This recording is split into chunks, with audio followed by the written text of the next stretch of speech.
Good morning, everyone. Good morning.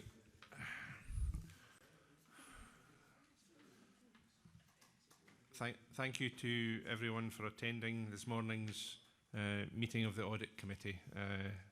Your attendance is appreciated. Before we commence, can I just ask if there are any apologies? I have received one from Councillor Xander McDade. Any other apologies? Nope. Are there any declarations of interest? Nope. Okay, so moving on to item 3 on the agenda, which is the minute of the meeting of the Audit Committee for the 20th of November. Are there any comments, inaccuracies in terms of these minutes, or are we happy with them? We're all happy with them. Okay, thank you for that. Any matters arising at all? No. Okay, so far so good. Moving on to item 4 on the agenda, which is the Perth and Kinross Council External Audit Strategy. And we have Michael Wilkie and Chris Windiat from Auditors KPMG here to speak to the report. Over to you, gentlemen. Thank you. I'll just introduce it and then take any questions. I'm continuing as engagement leader this year. This will be my second year.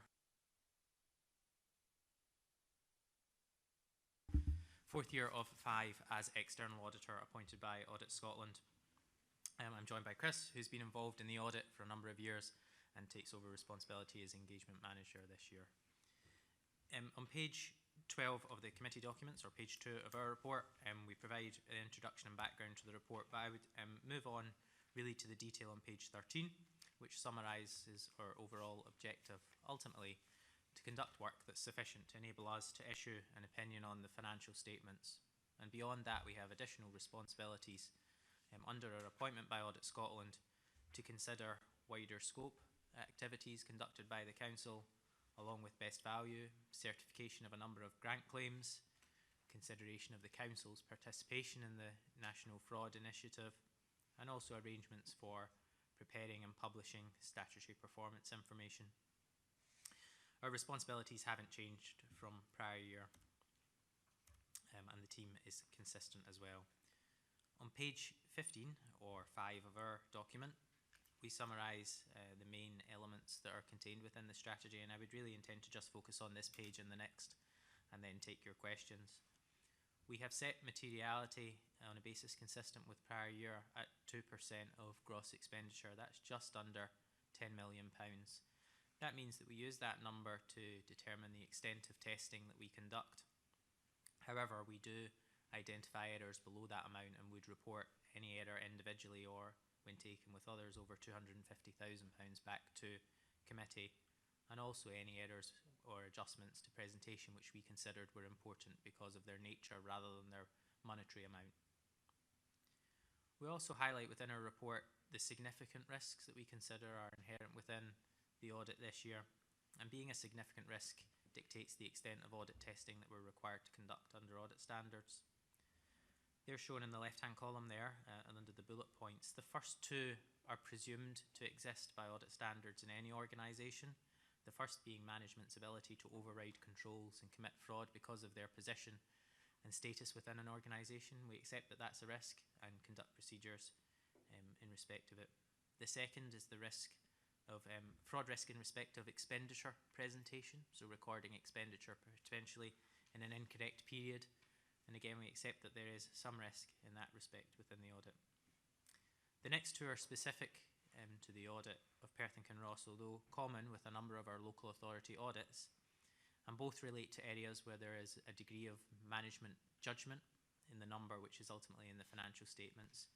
So the first being the pension obligations and the total liability which is included in the accounts, and the second being the valuation of property and investment property.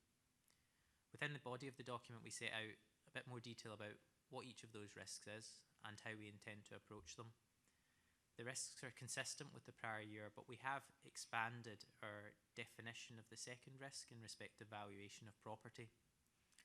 So in the past, we primarily focused on those properties which were being revalued within each year within the council, and that's around a fifth of the total portfolio. And this year we've expanded that risk to recognise that there's an element of judgment in respect of those properties which are not part of the annual revaluation process, and we'll conduct appropriate audit procedures in respect of that subpopulation as well. I said that beyond the core financial statement audit, we also consider wider scope areas. They're set out on the right-hand column. And on the next page, page 16, or page 6 of our document, we also summarise the focus areas in respect of best value this year. So following on from the full best value assurance report last year, we will be following up on how the council is responding to the recommendations that were made in the full best value report. And we have two particular focus areas, that's performance outcomes, partnership working and empowering communities, and that's part of our 5-year cycle of looking at different topic areas under best value each year, and those are our particular focus areas this year. The rest of the report, beyond the significant risks, confirms things like our independence and our approach to quality, but I would intend to stop there and take your questions. Okay, thank you for that. Are there any questions from colleagues? I have one question myself, which is just in relation to your planned work for 2019-20, which, as you stated, includes a review of the National Fraud Initiative arrangements. Are you able to say a little more in terms of what that review will cover? Yes, it's based on completion of essentially a checklist that's provided annually by Audit Scotland. And it considers the overall governance arrangements, so things like who has ultimate responsibility for fraud, who has responsibility for reporting on National Fraud Initiative, how it's considered within the council at management and member level, and the extent of results that have been identified in any particular cases that might be of interest. We are required to effectively risk grade the responses that we make in that questionnaire, so red, amber, green, and give an overall rating. And in the past it's been positive, but we'll continue to consider it annually. We do obtain access to the council's NFI data and look in detail at some of the cases that are being considered and whether they're being followed up in a timely manner and the extent of detail that's being provided within the system. Working quite closely with internal audit in that respect. Okay, thank you. Are there any further questions? Obviously we've had a session, private session before the meeting, but Councillor Donaldson, do you have something to ask? Thank you. Can I ask just first of all on your particular focus areas? I noticed one of them is on community empowerment, and it was an aspect picked up in the best value audit report, which in general was very positive to Perth and Kinross compared to other local authorities. But it did state community empowerment is not yet fully embedded in the way the council and its communities work. A more strategic approach is required to realise the full benefits of the Community Empowerment Act. Could I just ask, with that, will that also impinge on, because it's not quite one and the same thing, with the Perth and Kinross offer? It's early days with that, but that seems to me it's an aspect of the whole process. Yes, I agree. It definitely is an aspect, and there was a recommendation within the full best value assurance report relating to the offer and effectively maintaining the pace at which it is implemented and rolled out, and it will be an area we continue to consider and comment on in our annual audit report. Right, on that, because it's quite early days with the Perth and Kinross offer, so it's also about the direction of travel, where we go long term. Could I just do another question, and that's on the revaluation of properties.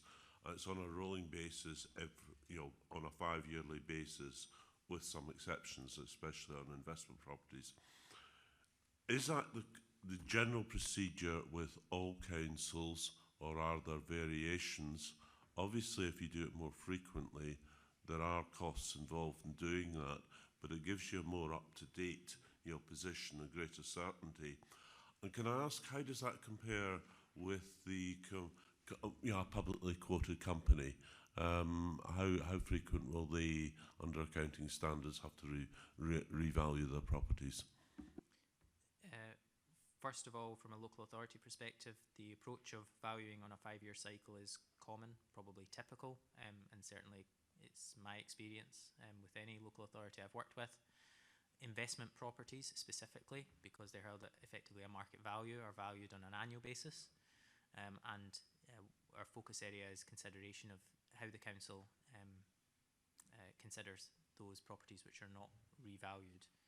From a listed client perspective, there's not necessarily the requirement to value annually either, but it will be more common, often because those entities will have external funding which is secured against the value of assets, and comes associated with a number of banking covenants which are dependent on assets being revalued annually.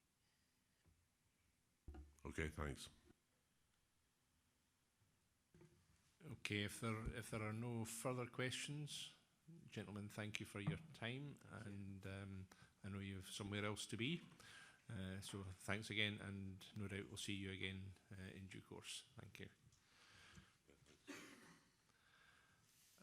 Okay, moving on to item 5 on the agenda, which is the internal audit follow-up. And Jackie, can I ask you to speak to your report, please?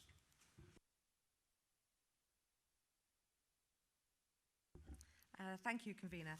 The follow-up report is highlighting this on this occasion that 18 actions were due within the period of September to November 2019.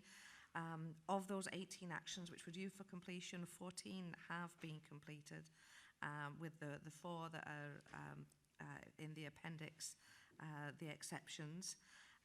Of those 4, looking at 1623, the personalisation, that report is has been drafted, and I've reviewed that, and is awaiting consideration at committee. With regard to the capital programme action 1703, that action is now part of a wider review, and is concerned with gateway reviews. But that is now being subsumed as part of a wider review of more than just purely the capital programme. And I was looking at some evidence that is being progressed last week. But I'm happy to take any questions on the paper, and colleagues from services will be able to answer also. Thanks, Jackie. And can I ask if there are any questions? No questions? Councillor Williamson. Thank you. Apparently the procedures are dated 2005, and it's stipulated a review of period of 12 months. It looks like the reports are to date. Is that correct, or have I misinterpreted that?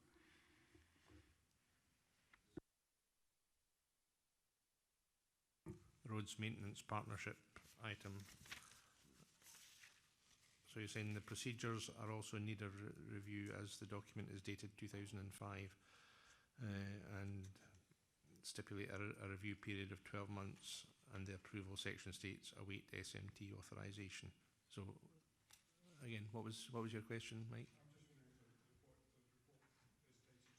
I'm just wondering if the report is dated 2005 and needs updated to 2020. Happy to take that, yes. This was part of the second part of the action points that was raised. The first thing was to deal with the partnership agreement, which was approved just there in at the tail end of last year by committee. So the procedure note around about obtaining best value and works is still to be progressed, but that will be as at the current date, if like current year. So that will be based in 2020. Thanks. If there are no further, there are. Councillor Donaldson. Could I just do a follow-up on that, on Roads Maintenance Partnership? Because there is a delay, and we're now talking of completion not being in till November of this year. Is that, above all, due to a resourcing issue? And secondly, even though it's stating that it's only medium, because it's contracts, because it's procurement, is there a risk to ourselves with that delay, that we're not up to date on procedures and processes? Thank you. I'm sure that Fraser will have some further comment after myself.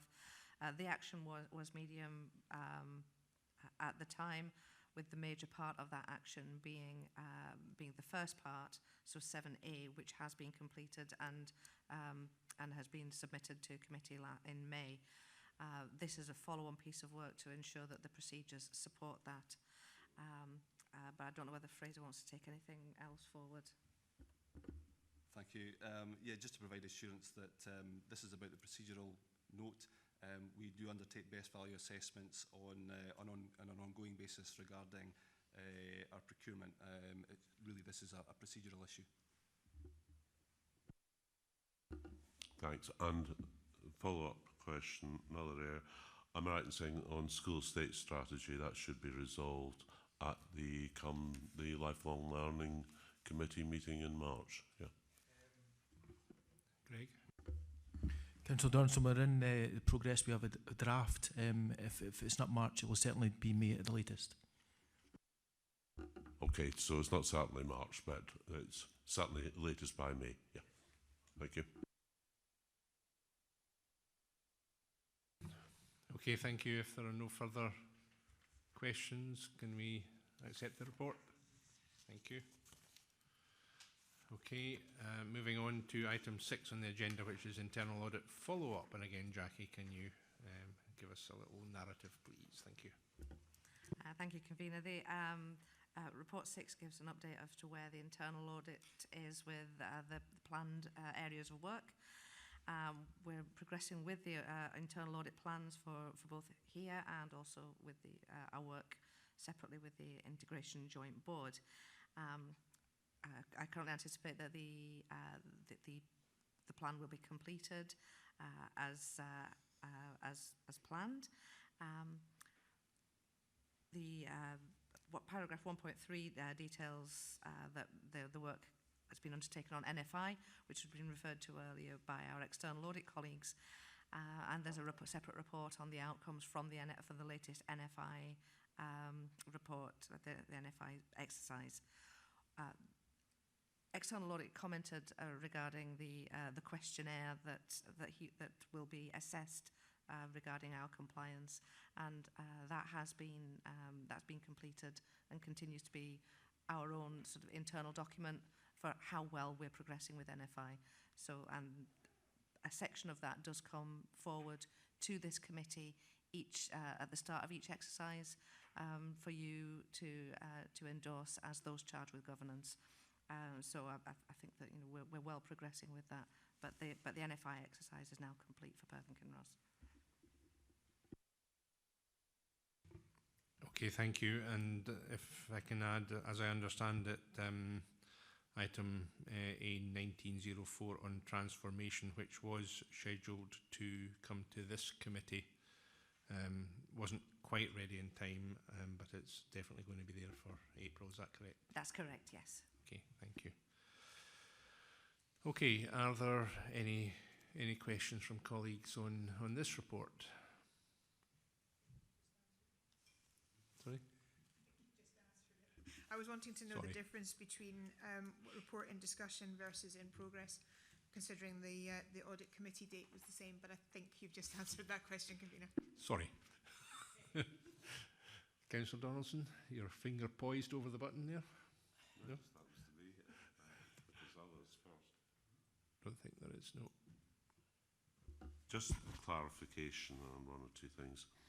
IDEA, can I ask what that? I remember that's come up before, but I'm trying to remember, and we did that session with all the councils, the computer systems. I think it's something that'd be worthwhile doing again, especially for newer members of the committee. But what does IDEA exactly cover? IDEA is a data extraction and analysis tool, which we utilise within internal audit, and also we assist other services to use that as a tool in comparing data sets, and that's what the tool does. It compares different sets of data and highlight any anomalies, which could be errors, outliers, or any potential frauds or duplicates. And that's what that system does. So it's something that's it's a computer-assisted audit technique which we use. Right, there we are. Transformation, because we did have a report on that at Strategic Policy and Resources. Would I be right in saying this may be the last time we will cover transformation, because we're going to move to a different process on the council, that there's not actually specific transformation projects, is that right? It will be the last time that we're looking at transformation in this form, but it will be subsumed into different work streams. Because it strikes me, I don't think others have really picked up on this. I think it's quite a major change in the way that we manage change on the council. It's got to be important. Yes, it will be. It will be a change, but again, this is a separate work stream in terms of changing the way in which transformative change becomes more business as usual. But I'm sure perhaps Lisa could say some more on that. Thanks, Lisa.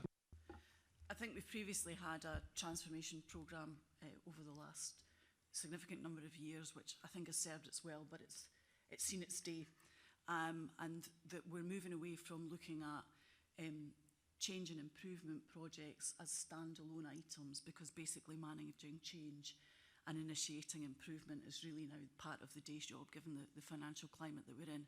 What we're looking to do is look at our investment strategy across the piece, whether that's in significant capital investments or whether that's in smaller projects about redesign, changing process, significant policy changes. So it's not that that work won't be done. I think it's just the way we actually report on that. And what we're looking to do is take a much more holistic and strategic approach to how we effect change and redesign and continuous improvement. And it's about creating a governance framework around our continuous improvement strategy.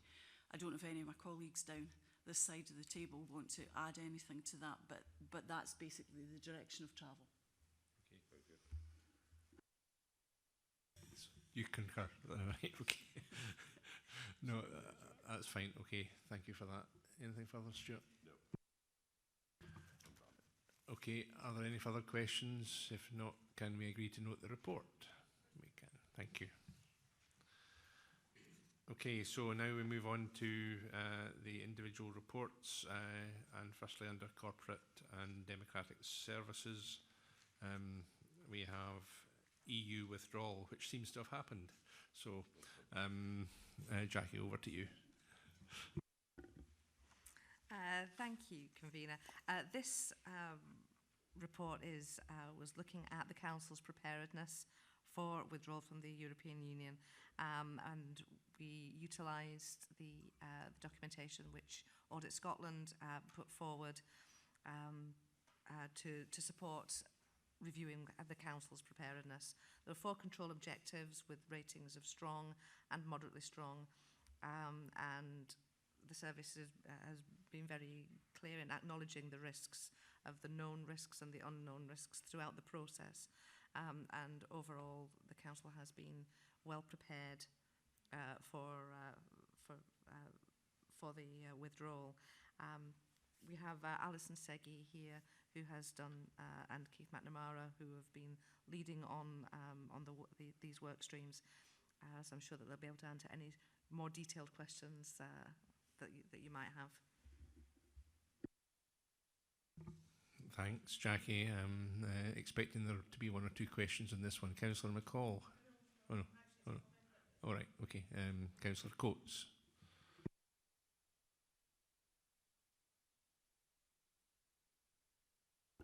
I can do. I thought my voice was loud enough. It needs to be recorded. Do we have accurate records of how many European citizens we have living within Perth and Kinross Council area? Alison, are you able to answer that? No, not up to date. There is some census data, but it's not particularly accurate.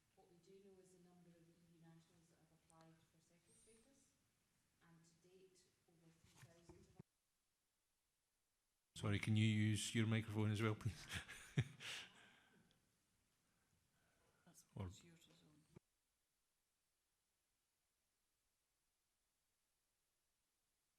well. Dodgy one. There we are. Right.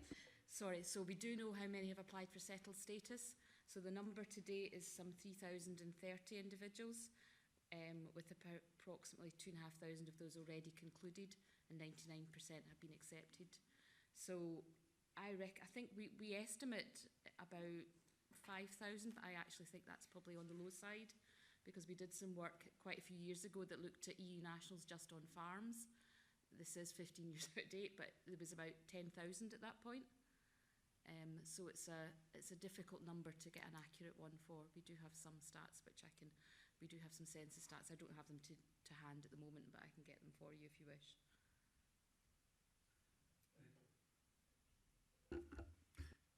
I think it's a figure that importantly we need to get a handle on, because we're in a position where, you know, we're totally reliant within the farming industry.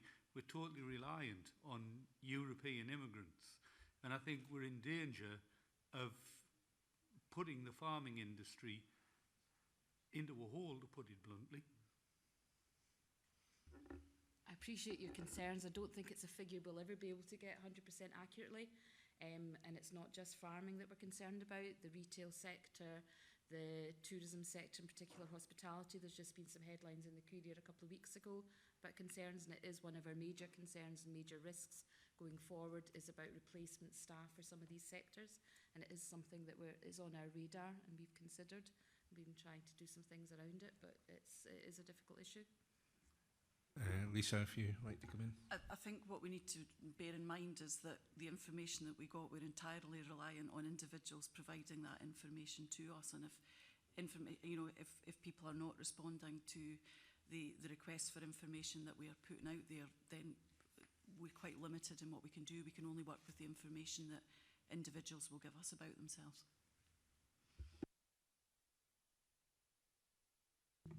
Councillor Williamson, thank you. Thank you. You said that 99% had been concluded satisfactory, so that leaves 1% of applicants who hadn't been concluded satisfactorily. What happens in that scenario? Often they've just filled in the forms incorrectly and there's support available to help. Sometimes they are unable, but in terms of that, it's a national figure we've got for percentage.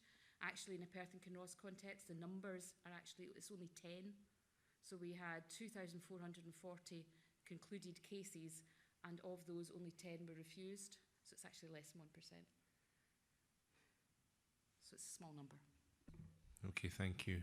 Councillor Illingworth, fire away. Okay, the UK has never left the European community before, and it's a new game for everybody, but I'm reassured to see that we have strong processes that can be put in for a process or a situation that we've never encountered before. So this is a good news story. Thank you for that. If I can go back to another question, I'm not sure if this is for Jackie or maybe even for Stuart or who knows. Your assessment, Jackie, is that the council is well prepared for EU withdrawal and the consequences, and I think that obviously there's so much uncertainty now during 2020, and you know, we're talking about several months down the line, if not a year plus down the line, before things actually materially change. I'm just wondering, does the well-prepared classification relate to this stage, or are we well prepared for whatever's going to come our way at the end of 2020? From my assessment, we've looked at how well we've been prepared to date, and the arrangements that the council's put in place to prepare ourselves for whatever may come next. With the arrangements that are in place, assuming that they continue to be in place, then I would say that we would be well prepared going forward. I'm not sure whether Keith McNamara might want to come in to answer that as well. Thanks, Jackie. Yes, I mean, we've been trying to prepare for a wide range of scenarios that were played out during the course of last year, ranging from referendum to crash out no deal. We were always basing our activities in terms of something called the reasonable worst case scenario, which was based on UK and Scottish Government guidance. I suppose the circumstances we're in just now, as you say, Jackie, the sense we have from national and local resilience, other activities which are happening nationally, there has been a bit of a scaling back of activity. I think that will increase as we come towards the latter part of the year. In terms of, the future scenarios would be a deal agreed with the EU, or effectively, again, a kind of disorderly crash out, and that then raises the issues which we were prepared for in terms of no deal. So we will be ramping up our preparations again in anticipation of what might happen. Thanks. And can I just try and get a little bit more clarity in my own mind here? I read the paragraph in relation to imports in particular, and obviously we do have what amounts to a border in Perth and Kinross at the harbour, and I'm just wondering what arrangements are being considered or being implemented in relation to imports that may come through there that may require tariffs, etc. The issue, Convener, that we've been preparing for, and as related in the documentation, was in relation to export certification for food. The Perth Harbour is not a location for export certification for food, so therefore we don't really have any borders as such. The nearest one is in Dundee. We only have something in the region of about 6 food exporters who would be considered if we had to go into export certification carried out by our environmental health team. So it's not really an issue for Perth Harbour in relation to that issue. Thank you. Are there any further questions? Councillor Donaldson. Yes, page 68, last paragraph.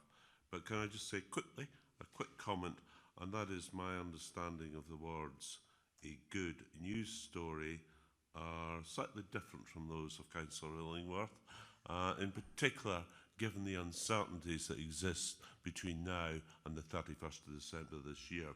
But what I want to ask, and it is a justifiable question, it states, replacement funding when EU funding ends through the UK Shared Prosperity Fund. Do we have any guidance, or are we going to have to wait until the UK budget on the 11th of March? Because we're going to look at LEADER in a minute with European social funds, and there's it's quite important in terms of the budget process we have in the Council. Thank you for the question. It won't become clear in March, unfortunately. The Shared Prosperity Fund is still unclear in terms of the UK Government's intentions on the scale and nature of that. There is a current Scottish Government consultation which we've been preparing a response on. However, the UK Government will take the final decisions, and we know that they're planning a consultation later this year. That's all we know. So there's still quite a number of uncertainties around the size of the funding, who will be eligible, what types of funding will be available in terms of the Shared Prosperity Fund. So there's still quite a few unknowns at this stage. So, yes, the uncertainties will continue for many months to come. Thank you. Okay, are there any further questions?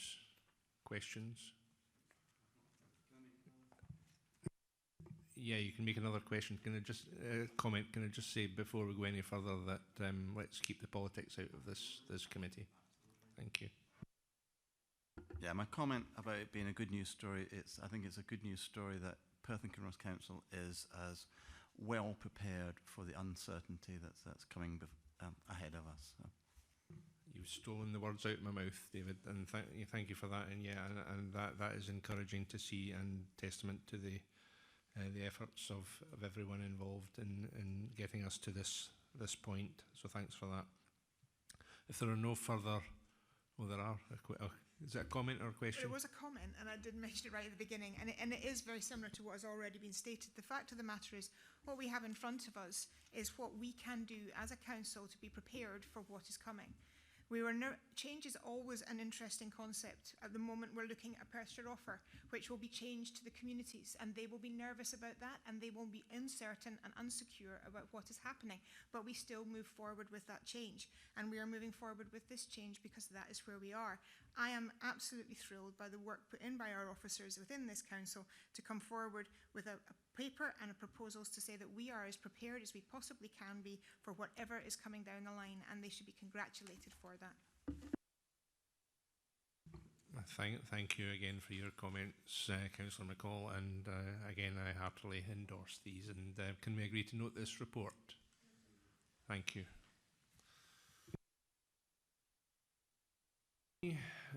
Moving on, we now move on to leader, as Councillor Donaldson has led us into. So again, Jackie, can I ask you to speak to that report? Thank you. Thank you, Convener. This is a piece of work that internal audit are required by the Scottish Government to undertake annually.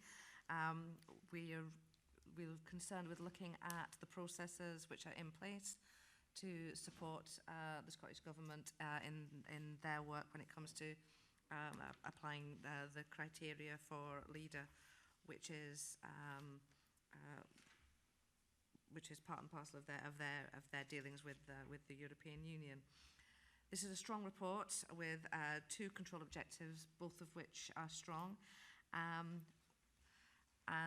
This report has already been submitted as part of the package which the Council has to provide back in November last year. We continue to work with the service going forward to support their preparations for the end of the leader cycle, to ensure that the records that will remain will be consistent and of a sufficient standard for any future review. If Scottish Government were to come in to have a look, or the European Government were to come in and have a look in 4 or 5 years' time, when staff will no longer be around in their current posts. But as I said, there's no actions arising, so this is quite a strong report. John McCrone from the service may be able to answer any other questions that you might have with regard to leader itself. Okay, do we have any questions on this report? If not, I had one which I did ask in pre-agenda, but I'll ask it in public now as well, which is in relation to the comment made in the background and introduction to this report states, the agreement further states that if the Scottish Government faces disallowance of the EU contribution as a result of the Council failing to observe any requirements of the agreement, that the Council will recompense it. So that's clearly a risk. Can you comment on your evaluation of that risk? As Jackie kind of indicated, we have to do kind of annual submission, and to date they are completely satisfied with the control mechanisms that we have in place. So the risk relates to whether the processes are adequate in relation to both financial management and audit reporting requirements in relation to the service level agreement that we have with the Scottish Government, and they are satisfied that that risk has been addressed because of the strong processes that we have in place. Just to add the comments that Jackie made in terms of post-EU funding, the programme is actually looking at front-loading audit processes to ensure that when the programme ends, as much information and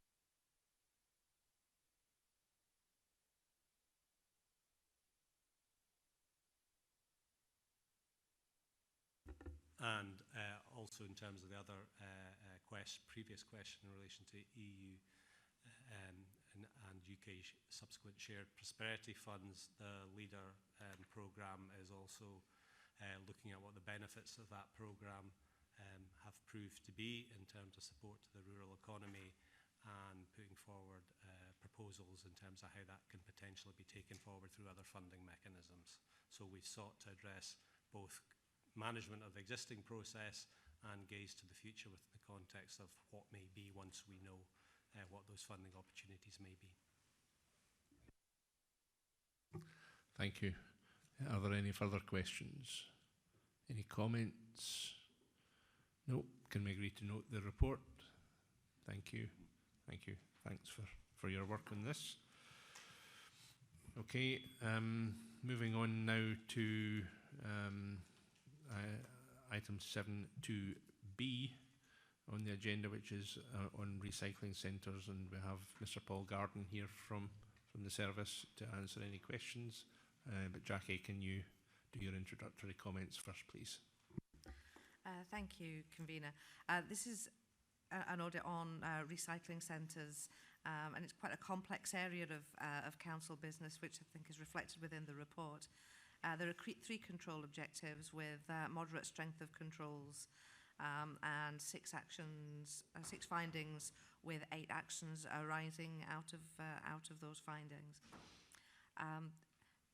As you've already said, Paul Garden is here from the service to answer any specific questions, but hopefully the report should give you a degree of assurance, and also that the service is dealing with the issues that have been raised. Thank you, Jackie. Okay, do we have questions? Councillor Williamson. Thank you very much, Convener. The question is on page 87 about contamination rates. I suspect maybe that the contamination rates vary between individual recycling spots. And then if you go further down the page about the cost of the contamination rates, do you have actual figures on what the contamination rates are within individual recycling depots, and what those costs, additional costs for the contaminated recycler are per recycling? I wouldn't have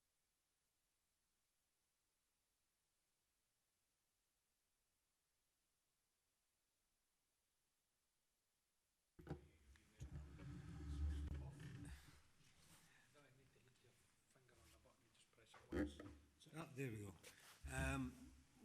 We have to track waste from its origin to its place of process. So every step is itemised, and waste services have records of all that. So, I think what I'm trying to get at is does there become a point where the contamination rates become so bad that the operation of the recycling centre becomes economically unviable? No, not in my experience. Not in my experience. There has been costly individual episodes, but in general, no, it's not an issue. You'll include the figures of how much the contamination rates are costing us as well across the place? I'll look at that, yeah. Thank you. Councillor McCall. Thank you, Convener. Thank you very much. Very good report. Obviously, we have an element of the unknown because people are attending various sites and bits and pieces. But if we put in the changes that have been put forward and the suggestions put forward, are we actually going to see a change from the status of moderate? Do we actually believe that it will improve the system exponentially and move it up the level, or are we always going to be in a position where we're dealing with the public, so there's always going to be an element of something that's out with our control? There is an element out with our control. There's also an element, for instance, like theft. We're reliant on the price of materials as it fluctuates. When you get car batteries can fluctuate from £5 to £25, makes it less attractive, £5. Price of gold from the back of televisions, circuit boards from the back of televisions, price of copper, everything fluctuates, and you tend to find that the crime, or if there is organised crime, it tends to fluctuate with those prices. Councillor Coates. Is there a case for providing every household or block of flats or whatever with separate bins for glass? Would that make the whole recycling operation easier? That's out with my remit, so I don't really want to answer that. I could speak subjective about it, I could make an opinion, but it's not really my remit.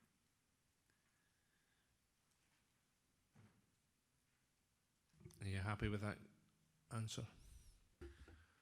I think that's called no answer. Well, yeah, but to be fair, I mean, it's not his responsibility No, to answer it's a that. council responsibility, and that's why I threw it out Yeah. there. It's something that we should look at. Okay, so Fraser, I think you want to come in? I think that the waste services team are constantly looking at the how to achieve the best recycling rates across the council, and as such the methods at which we're trying to encourage the public to recycle are being looked at on a constant basis. So that will no doubt be a consideration, but it's something that the professional officers are always looking at. Okay, thanks for that, Councillor Illingworth. Thank you, Convener. The last report we got was pretty glowing. It said strong or moderately strong.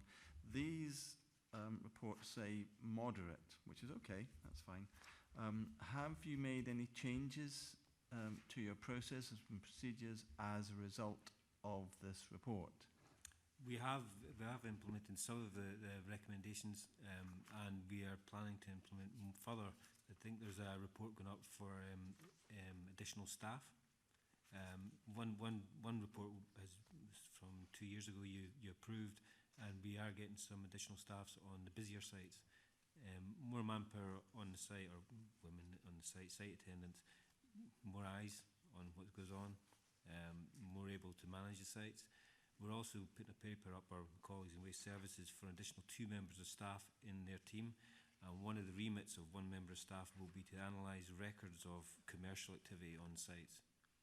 Previously, we relied on our site attendants to monitor and do their own recording. And if they see anything that flags up as being dubious, they'll highlight it and then we take action. It's not ideal. It's not their primary role. The remit of the new staff will involve analysing this, and we'll start then going after commercial traders who abuse the system, abuse the permit system. Okay, thank you. Yeah, thank you very much. Okay, thank you. Any further questions? Councillor Donaldson. Yeah. Can I just say quickly, on page 84, I thought the figures on landfill tax, what goes to landfill, what doesn't, I thought were especially interesting. I don't think that's the remit of this committee. It's much more Environment Committee or Policy and Resources. What I do want to focus on is the area that you've pointed out as being high in terms of risk, and that's hazards for personnel. Because there have been, I think I'm right in saying, I think there was certainly a very sad incident at Friarton a number of years back. Yeah. So it is something we've got to be conscious about. You state you've got 2 completion dates, March 2020 and then September of this year. Is the March date the one that covers basic training? Because there seems to have been, if I'm right in saying, you infer from what's stated in the report, there's been lapses on training. Yeah, basic training, but primarily actually that's more the additional members of staff on the site. Because you have more eyes on the site, you'll be able to recognise and see when people are trying to fly tips. Sometimes it's through ignorance, sometimes it's actually intentional, where they're trying to get rid of materials that are hazardous and they would have to pay a private contractor to take away. But with more eyes, more people on the site, we're more able to monitor that. But nonetheless, the actual basic training, so all staff that are there are up to speed, is that going to be completed by next month? We endeavour, yes. And then the signage is a bit late. Additional signage is ordered. Right. Okay. Okay, thank you. If there are no further questions, are there any comments? No. Okay, can we agree to note the report? Okay, thanks. Thanks very much, and thanks for your attendance, Paul. Okay, moving on now, we go to item 8 on the agenda, which is the National Fraud Initiative 2018-19 outcomes. Jackie. Thank you, Convener. As the committee will be aware, the council is required to take part in a national fraud initiative which takes place every 2 years. Hence, it's the 18-19 exercise that is coming before us today. As a council, we can take quite high degrees of assurance over the systems of control in place within the council over fraud and error. As at paragraph 2.2, we state that the outcomes from this relate to benefit outcomes and are 6,626, just under. The one area that, as a council, we don't take part in as a result of legal advice, which says that we can't share the electoral register for the purposes of the data match, is that relating to the single person discount. That we don't check that through this mechanism. However, Revenues and Benefits Service are currently undertaking a procurement to exercise to undertake this review. The outcomes of that, which would have formed part of NFI had we provided that information, will come back to this committee once that exercise is complete. But certainly, as far as the majority of the matches that were undertaken, there was very limited amounts of fraud and error detected through the NFI process. Okay, thanks, Jackie. Do we have questions on this at all? Councillor Williamson. I was just wondering if you could put a percentage on the level of fraud on for example, a single person discount. At this point, no, I'm not able to do that until we've actually gone through that exercise.